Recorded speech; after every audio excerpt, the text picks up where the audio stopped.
Baby, তুমি ওই ঘরেই রয়েছো তো? ঠিক আছে, ওই ঘরেই থাকো, আমি আসছি এখনই। হ্যাঁ, লাভ ইউ।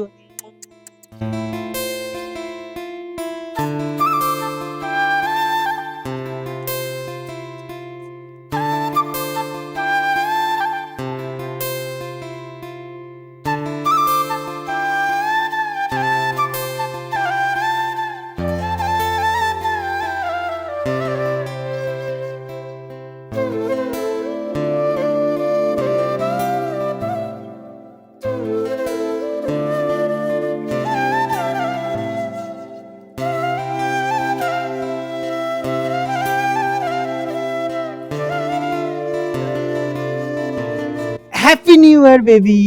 এত রাতে ডাকলে আর নিজেই শুয়ে রয়েছো?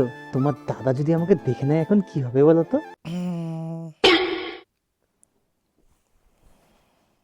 এইবার তোর কি হবে রে? This is the end.